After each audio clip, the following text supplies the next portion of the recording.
भारतीय राज्य व्यवस्था और भारतीय अर्थव्यवस्था के बार बार पूछे जाने वाले जो प्रश्न हैं एग्जाम में, उनको लेकर आए हैं। तो वीडियो को बिल्कुल लास्ट तक देखें, आपका पॉलिटी और इकोनॉमिक्स का अच्छा रिवीजन हो जाएगा।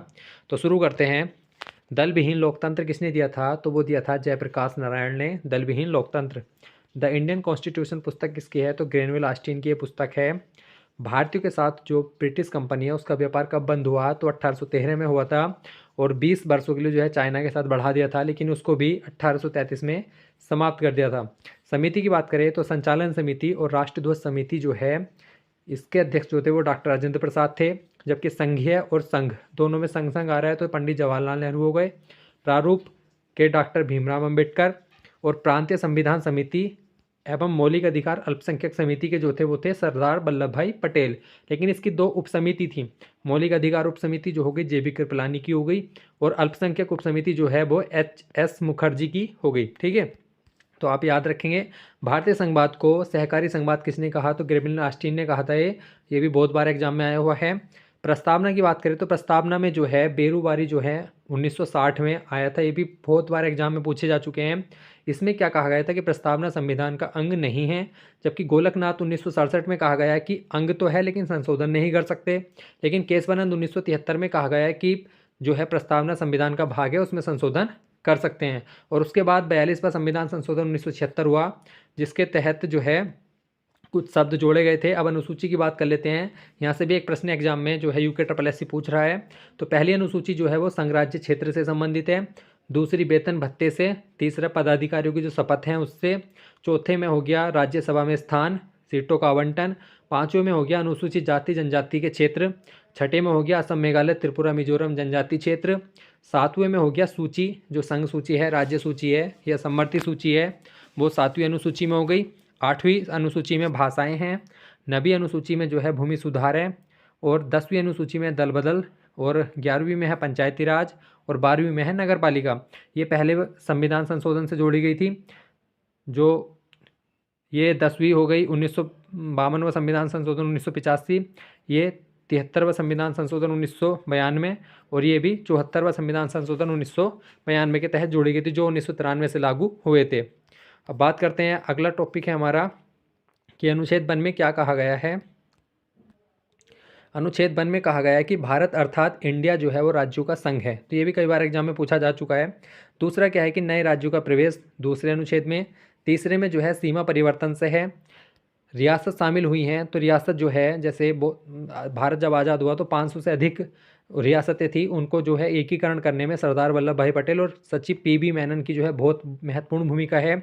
उसके बाद भी 3 जो है रियासत जो है इसमें शामिल नहीं हो पा रही थी, तो उनको किस प्रकार किया? जो जूनागढ़ को जनमत संग्रह के अनुसार, कश्मीर पर को जो है विलय पत्र पर हस्ताक्षर कराकर, और हैदराबाद को जो है पुलिस कार्रवाई के द्वारा, ऑपरेशन पोलो के द्वारा जो है शामिल किया गया था।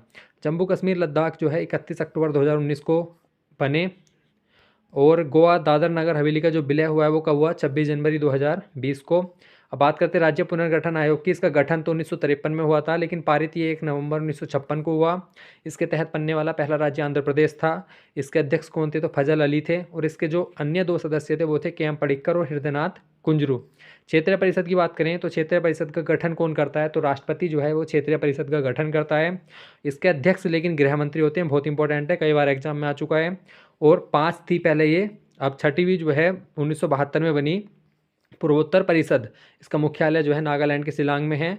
और उत्तराखंड जो है वो मध्य क्षेत्रीय परिषद में आती है, जिसका मुख्यालय जो है प्रयागराज में है।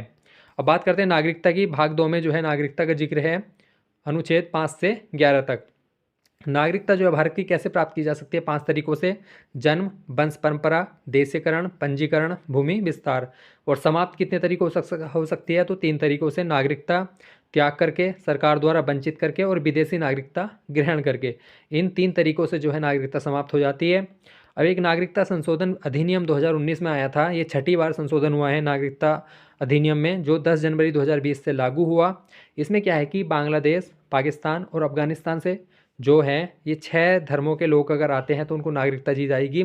हिंदू, सिख, जैन, बौद्ध, पारसी, ईसाई, इन 6 धर्मों के लोग। ठीक है, आप याद रखना। मूल अधिकार जो भारतीयों को प्राप्त है केवल वो है 15, 16, 19, 20, 21। ये 5 मूल अधिकार जो हैं केवल भारतीयों को प्राप्त हैं, बाकी से सभी को प्राप्त हैं। ये 15, 16, 19, 29, 30 है, इसको करेक्शन कर लेना, 29, 30 है ये। 44वां संविधान संशोधन अनुच्छेद 31 और अनुच्छेद 19 का एफ से हटाकर जो है संपत्ति के अधिकार को 300 कै में शामिल किया गया।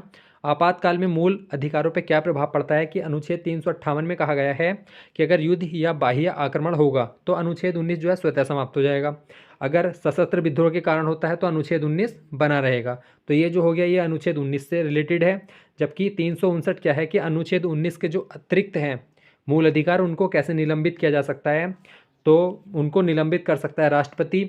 और इसमें भी क्या है कि 44वें संविधान संशोधन से एक शर्त जोड़ी गई कि जब इस अनुच्छेद 19 के अतिरिक्त जो बाकी वो हैं मूल अधिकार वे जब रद्द किए जाए मतलब निलंबित किए जाएंगे तो उसमें जो है 20-21 तब भी बने रहेंगे। तो ये 44वां संविधान संशोधन था। इसमें क्या है कि आंतरिक अशांति के स्थान पर जो है सशस्त्र विद्रोह का प्रयोग किया जाएगा। ये लाइन भी बहुत इंपॉर्टेंट है, कई बार एग्जाम में पूछी जा चुकी है। मौलिक अधिकार में संशोधन जो है संसद अनुच्छेद 368 के तहत कर सकती है। निलंबन जो है राष्ट्रपति करता है, जबकि संरक्षक कौन है, सुप्रीम कोर्ट है अनुच्छेद 32 के तहत।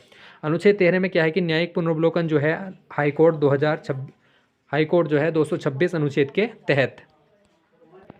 अब बात करते हैं EWS इकोनॉमिकल वीकर सेक्शन जो है संविधान संशोधन 103 के द्वारा जो है 15 के 6 और 16(6) में जो है संशोधन किया गया। अब बात करते हैं 19(1) में जो है जो स्वतंत्रता दे रखी है उसमें 19(1) के कै में भाषण अभिव्यक्ति की स्वतंत्रता, 19 के ख में 1 के ख में शांतिपूर्वक बिना हथियार रखने की स्वतंत्रता, संघ बनाने की स्वतंत्रता, आवागमन की स्वतंत्रता, निवास करने की स्वतंत्रता। जबकि चैम को जो है हटा दिया था, संपत्ति का अधिकार रखने की स्वतंत्रता जो है ये कानूनी अधिकार बना दिया था। और ये इसमें क्या है आजीविका चलाने की स्वतंत्रता। तो ये इस प्रकार से 19(1) के तहत हमें 6 स्वतंत्रता प्राप्त हैं। अनुच्छेद 21 का जो विस्तार किया गया है वो सुप्रीम कोर्ट ने मैन का केस में जो है इसका विस्तार किया है।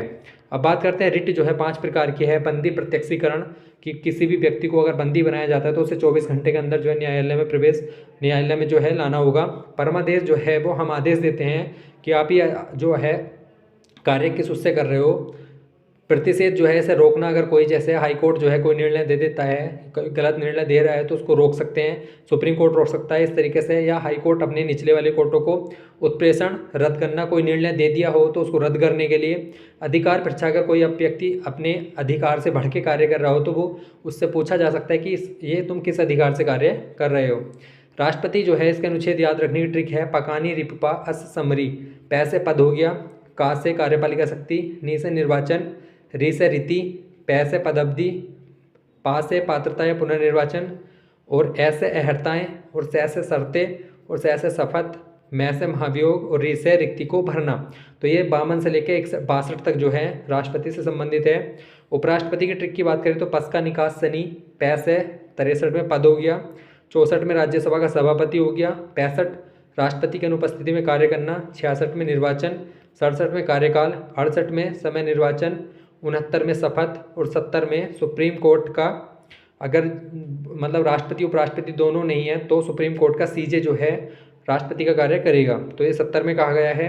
अब बात करते हैं राष्ट्रपति निर्वाचन। ये प्रश्न जो है एग्जाम में कई बार पूछा जा चुका है, एसआई में भी आया और जो है स्टेनो के पेपर में भी था। हर बार ये प्रश्न पूछा जाता है राष्ट्रपति का निर्वाचन कौन करता है। तो संसद जो है उसके लोकसभा और राज्यसभा के निर्वाचित सदस्य, एक हो गया विधानसभा के निर्वाचित सदस्य, दिल्ली पौंडुचेरी के निर्वाचित सदस्य, ये इसमें भाग लेते हैं। लेकिन कौन नहीं लेता है, विधान परिषद के सदस्य नहीं लेते इसमें, और जो भी मनोनीत सदस्य होते हैं वो इसमें भाग नहीं लेते। लेकिन उपराष्ट्रपति में क्या है, संसद के दोनों सदनों के सदस्य इसमें भाग लेते हैं, चाहे वो निर्वाचित हो या मनोनीत हो। लेकिन इसमें राज्यों के जो है सदस्यों का कोई रोल नहीं होता। 91 संविधान संशोधन क्या हुआ था, पीएम सहित मंत्रियों की जो कुल संख्या हो सकती है वो 15% से ज़्यादा नहीं होगी।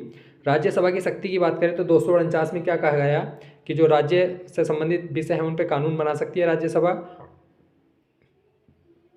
और 312 में कहा गया है कि जो अखिल भारतीय सेवाएं हैं उनका सृजन कर सकती है। ये राज्यसभा को असीम पावर दी गई है। अगर बात करें हम जो विधेयक हैं हमारे, उनमें वित्तीय विधेयक और धन विधेयक पर जो है राज्यसभा को कोई पावर नहीं है, इस पर लोकसभा का अधिकार है। साधारण और संविधान संशोधन पे जो है बराबर अधिकार है राज्यसभा का। अब संयुक्त बैठक की बात करें तो संयुक्त बैठक जो है साधारण और वित्तीय विधेयक पे बुलाई जा सकती है, जबकि धन और संविधान संशोधन पे जो है नहीं बुलाई जा सकती संयुक्त बैठक। इसके अध्यक्षता कौन करते हैं? स्पीकर करते हैं। और अनुच्छेद 108 के तहत इसे बुलाता कौन है? तो राष्ट्रपति इसको बुलाता है। उपराष्ट्रपति इसकी अध्यक्षता नहीं कर सकते क्योंकि ये किसी भी सदन के सदस्य नहीं होते। अगर मतलब लोकसभा स्पीकर नहीं है तो लोकसभा उपसभापति करेगा, मतलब फिर उसके बाद राज्यसभा का उपसभापति कर सकता है, लेकिन राज्यसभा सभापति नहीं करेगा क्योंकि राज्यसभा सभापति को उपराष्ट्रपति कहते हैं। उपराष्ट्रपति किसी भी सदन का सदस्य नहीं होता। 61वां संविधान संशोधन क्या कहता है कि जो मतदान आयु है वो 21 से घटाकर 18 कर दी गई। कौन सी संविधान संशोधन? 61वां। संचित निधि की बात करें तो संचित निधि जो है अनुच्छेद 266 में है। लोक लेखा निधि भी 266 में है। आकस्मिकता निधि जो है 267 में है। और आकस्मिकता अधिनियम जो कब आया था? वो आया था 1950 में। अब बात करते हैं प्रश्नकाल जो है 11 से 12 तक, शून्यकाल 12 से 1 1962 से शुरू हुआ भारत में। इसका कार्य मतलब 1962 से शुरू हुआ, भारत से शुरू हुआ था। अब बात कर लेते हैं समिति की। प्राक्कलन समिति जो है इसमें सिर्फ लोकसभा के 30 सदस्य लोकसभा के होते हैं। और कार्यकाल कितना होता है इसका? 1 वर्ष का होता है। इसका कार्य क्या है? वो है अनुमानित जो खर्च है उसको कम करना, लेकिन अगर खर्च हो गया तो उसको जांच करना, उसकी वो काम करती है लोकलेखा समिति। इसमें 15 लोकसभा के सदस्य होते हैं और 7 राज्यसभा के सदस्य होते हैं। और ये कैग के परीक्षण की जांच करती है। सरकारी उपक्रम जो है 15 लोकसभा 7 राज्यसभा, और ये LIC, एयर इंडिया, इस तरीके की जो सरकारी उपक्रम है उनकी जांच करती है। तो ये हमारे जो पॉलिटी के बहुत इंपॉर्टेंट क्वेश्चन थे कुछ। अब हम अर्थव्यवस्था के पढ़ते हैं, भारत की अर्थव्यवस्था के कुछ महत्वपूर्ण प्रश्न। पूंजीवादी की बात करें तो निजी क्षेत्र का वर्चस्व होता है। अमेरिका, कनाडा, मैक्सिको में पूंजीवादी अर्थव्यवस्था है। द वेल्थ ऑफ नेशन जो है इसमें एडम स्मिथ ने इसका जिक्र किया था। समाजवादी में बात करें तो सरकारी नियंत्रण चीनी, वियतनाम, उत्तर Korea. Das Kapital Karl Marx की है। इसमें जो है सरकार का नियंत्रण होता है समाजवादी में। लेकिन भारत में कैसी है? भारत में है मिश्रित अर्थव्यवस्था। यहाँ पे निजी और सरकारी जो है दोनों जो सेक्टर का वर्चस्व होता है। भारत, नॉर्वे, स्वीडन में जो है इस प्रकार की अर्थव्यवस्था होती है। अब क्षेत्र की बात करें तो प्राथमिक, द्वितीयक, तृतीयक क्षेत्र 3 प्रकार के क्षेत्र हैं। तो प्राथमिक में जो है प्राकृतिक संसाधनों पर निर्भर करता है, जैसे कृषि, खनन, मत्स्य पालन, वानिकी, ये प्राकृतिक क्षेत्र में आ गए, प्राथमिक क्षेत्र में आ गए। द्वितीयक क्षेत्र जो है ये प्राकृतिक क्षेत्र पर निर्भर करता है, जैसे विनिर्माण, निर्माण, गैस, जल, विद्युत। तीसरा क्या है कि व्यापार, होटल, रेस्टोरेंट, जो सभी प्रकार की सेवाएं होती हैं वो तृतीयक क्षेत्र में आती हैं। अब उत्पादन के कारक की बात करें तो उत्पादन के कारक है श्रम, पूंजी, भूमि, उद्यमशीलता जो है ये उत्पादन के 4 कारक हैं। पूंजी का संग्रहण पुस्तक किसकी है? तो जॉन रॉबिन्सन की है। व्यापार चक्र का विशुद्ध मौद्रिक सिद्धांत हॉर्ट्रे ने दिया। General theory of employment, interest and money, ये जॉन मेरवार्ड किसकी है? अब बात करते हैं राष्ट्रीय आय की। तो राष्ट्रीय आय में जो है प्रथम प्रयास 1867 में दादाभाई नौरोजी ने किया, 1911 में, और F सिराज ने 49 रुपये। राष्ट्रीय आय समिति जो है इसके अध्यक्ष कौन थे? PC महानोलोबिस। और इसके अन्य जो 2 सदस्य थे वो थे डॉक्टर R गाडगिल या BKRB राव। मानव विकास सूचकांक की बात करें तो HDI जो है UNDP ने 1990 में दिया। महबूब उलक और अमर्त्य सेन ने जो है ये दिया था। इसमें जो है 3 स्तर पर ये मापा जाता है, शिक्षा, स्वास्थ्य और जीवन स्तर। इसका मान हमेशा 0 से 1 के मध्य होता है। गरीबी की बात करें तो सापेक्षिक गरीबी क्या होती है कि विभिन्न आय के वर्ग के मध्य जो है विषमता, सापेक्षिक गरीबी हो गई। जबकि निरपेक्ष गरीबी जो है वो भोजन, पेयजल, स्वास्थ्य और शिक्षा का अभाव जब होता है किसी के पास तो वो निरपेक्ष गरीबी में आता है, मतलब उससे किसी की तुलना नहीं की जा रही। लेकिन सापेक्ष में क्या है? तुलना की जा रही है कि उसकी अगर मतलब 10 लाख है तो दूसरे व्यक्ति की 1 लाख है तो वो उसकी अपेक्षा जो है गरीब है, तो वो सापेक्षिक गरीबी हो गया। लेकिन निरपेक्ष गरीबी वो होती है जिसमें मान लीजिए वो अपनी ज़रूरतों की चीज़ों को भी पूरा नहीं कर पा रहा तो वो निरपेक्ष गरीबी में आता है। तो ये जो है इस प्रकार की गरीबी भारत में होती है। अब समिति की बात करें तो इससे रिलेटेड जो समिति है वो इस प्रकार है। बाइके अलग समिति 1977 से 79, इन्होंने शहरी क्षेत्र में 2100 कैलोरी और ग्रामीण क्षेत्र में 2400 कैलोरी अगर पर डे कोई व्यक्ति नहीं कर पाता तो वो गरीब है। लकड़ावाला जो है 1989 से 93, इसमें कृषि श्रमिक आधार पर जो है इन्होंने कहा। सुरेश तेंदुलकर समिति ने ग्रामीण क्षेत्रों में कहा कि अगर कोई व्यक्ति 816 रुपये महीना नहीं कर पा रहा या शहरी क्षेत्र में 1000 रुपये महीना तो वो गरीब है। इनके अनुसार जो है 21.9% लोग क्या थे? वो गरीब थे। रंगराजन ने कहा था कि 2972 ग्रामीण क्षेत्र में और 1407 जो है शहरी क्षेत्र में अगर मंथली कोई नहीं कमा रहा तो वो गरीब है। 29.5% लोग जो है रंगराजन समिति के अनुसार क्या थे? गरीब थे। अब जो है लॉरेंज बकर और गिनी गुणांक जो है वो किससे संबंधित है? तो ये गरीबी से संबंधित हैं। बेरोजगारी की बात करें तो ऐच्छिक बेरोजगारी क्या होता है कि जो प्रचलित मजदूरी पर अगर कार्य न करना तो वो ऐच्छिक बेरोजगारी होता है, मतलब कोई मजदूरी प्रचलित है, मान लीजिए 200 रुपये महीना 200 रुपये पर डे चल रहा है, अगर कोई व्यक्ति उस पर भी कार्य नहीं कर रहा तो वो उसकी इच्छा से बेरोजगार है वो अपनी। अनैच्छिक क्या है कि अगर कोई व्यक्ति 200 रुपये पे करना चाह रहा है लेकिन उसे फिर भी कार्य नहीं मिल रहा तो वो अनैच्छिक हो गई। अदृश्य प्रच्छन्न बेरोजगारी क्या हो गई, जरूरत से ज़्यादा। इस प्रकार की बेरोजगारी किस में पाई जाती है, तो कृषि में सबसे ज़्यादा पाई जाती है। मान लीजिए कहीं पे 10 व्यक्तियों से काम चल जा रहा है तो उसी कृषि में जो है अगर 20 व्यक्ति लगाए जाए तो 10 व्यक्ति जो है वो फालतू में लगे हुए हैं, उत्पादन तो उतना ही होना है। तो यहाँ पे जो है इस प्रकार से अदृश्य प्रच्छन्न बेरोजगारी होती है। संरचनात्मक क्या होती है कि तकनीक के कारण बेरोजगारी, मान लीजिए जो पुराने ज़माने के थोड़े व्यक्ति हैं अगर वो कंप्यूटर चलाना नहीं जानते तो उनको हटा दिया जाएगा क्योंकि नए लोगों को रखा जाएगा, तो संरचनात्मक तरीकों से जो बेरोजगारी उत्पन्न हो रही है वो संरचनात्मक बेरोजगारी होती है। भगवती कमेटी ने बेरोजगारी से संबंधित 3 धारणाएं दी थी। सामान्य स्थिति 365 दिन, चालू साप्ताहिक साप्ताहिक तौर पे और चालू दैनिक। तो इसमें एक ऑप्शन पूछा जाता है कि कौन सा इसमें नहीं है, तो मंथली इसमें नहीं होता, मंथली दौर पे जो है काउंट नहीं की जाती बेरोजगारी। IRDP की स्थापना 1980, ट्राइजन की 1979, RLEGP 1983 और NREP 1980। तो ये कुछ थे जिनकी स्थापना। राष्ट्रीय आय की बात करें तो 1 अप्रैल से 31 मार्च तक जो है आंकड़े NSO 2019 से जो है इसकी गणना कर रहा है। विधि मापने की विधि कौन सी है, तो उत्पादन, आय, व्यय। BKRV राव ने वैज्ञानिक विधि से जो इसकी मापन किया था। हिंदू वृद्धि दर की बात करें तो प्रोफेसर राजकृष्ण जो है राष्ट्रीय आय वृद्धि से संबंधित है। प्रोफेसर राजकृष्ण जो है हिंदू वृद्धि दर से संबंधित है और ये किससे रिलेटेड है, राष्ट्रीय आय से। आधार वर्ष की बात करें तो 2011-12 जो है इसका आधार वर्ष है। सूत्र की बात करें तो GDP फैक्टर कॉस्ट पे जब मापी जाती है तो मार्केट को जो है कॉस्ट से क्या करते हैं, हम अप्रत्यक्ष कर घटा देते हैं और सब्सिडी जोड़ देते हैं।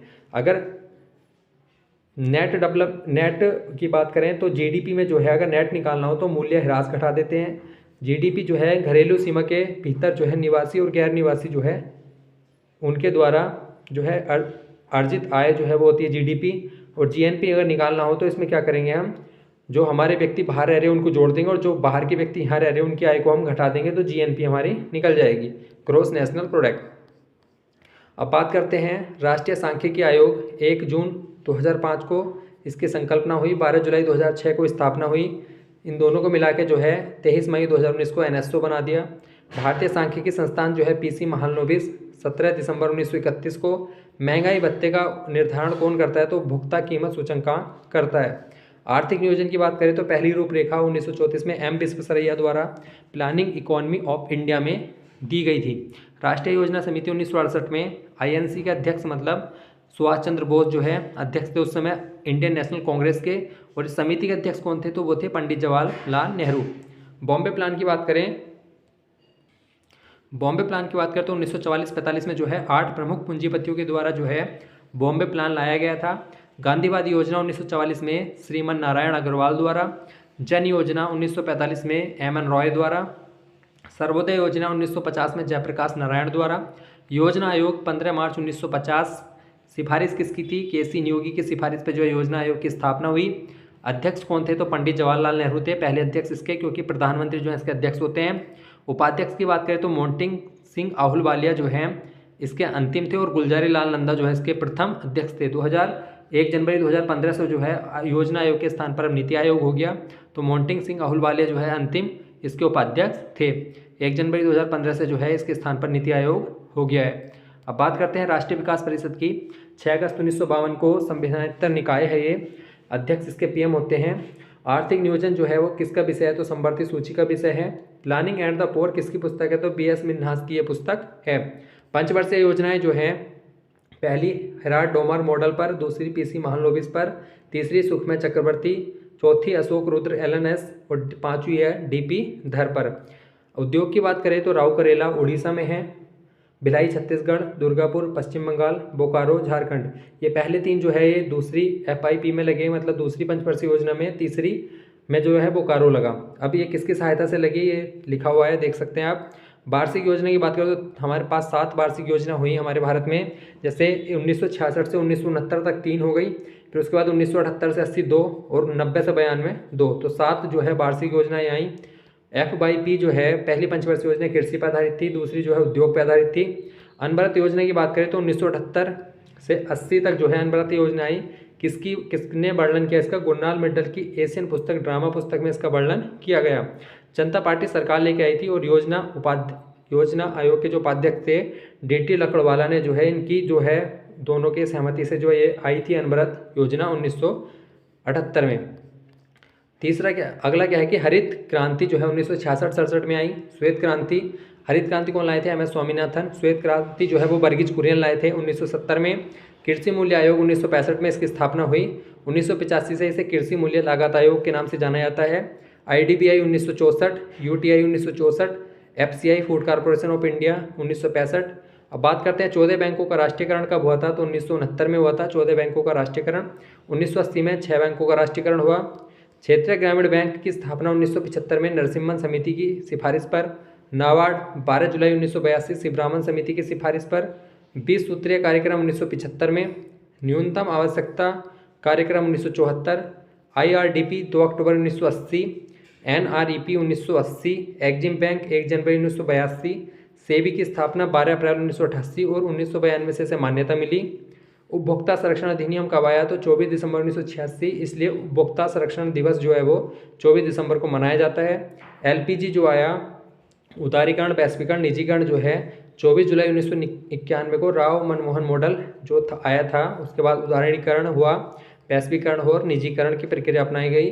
रुपये का अवमूल्यन 3 बार हुआ है 1949, 1966, 1991।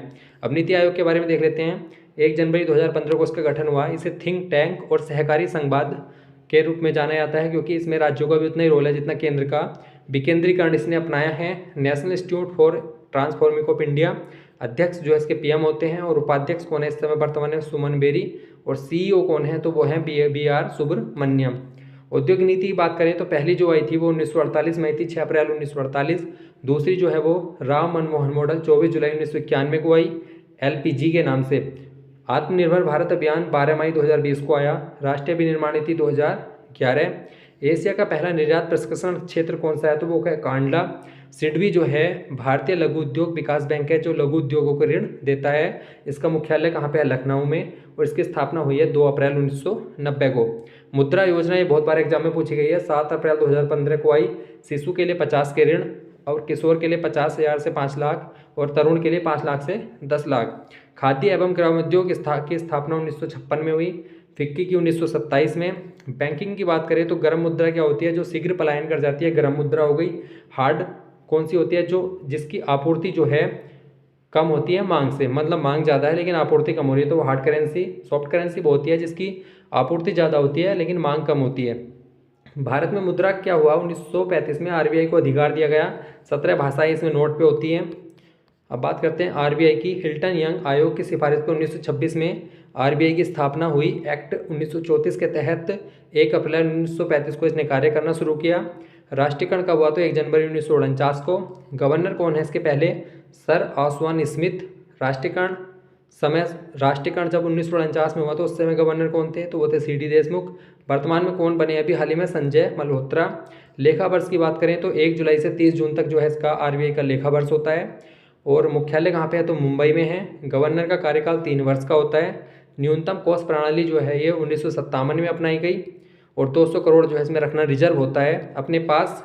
मौद्रिक नीति की बात करें तो बैंक दर, सीमांत स्थायी सुविधा, खुले बाजार की क्रिया, रेपो दर, रिवर्स रेपो दर, CRR, SLR, तो ये RBI की मौद्रिक नीति है। यहाँ पे एक क्वेश्चन ये बनता है कि जो मौद्रिक नीति RBI की हो गई, एक और गई सरकार की राजकोषीय नीति। तो राजकोषीय नीति में क्या आता है कि राजस्व कर हो गया, पूंजीगत कर हो गया, प्राप्तियाँ हो गई, तो वो राजकोषीय नीति में आते हैं। जबकि मौद्रिक नीति में ये वाली चीज़ें आती हैं। तो उसमें पूछा जाता है कि इनमें से कौन सा नहीं आता। तो पिछली बार ऑप्शन में खुले बाजार की क्रिया थी, तो ये भी एक मौद्रिक नीति में आता है।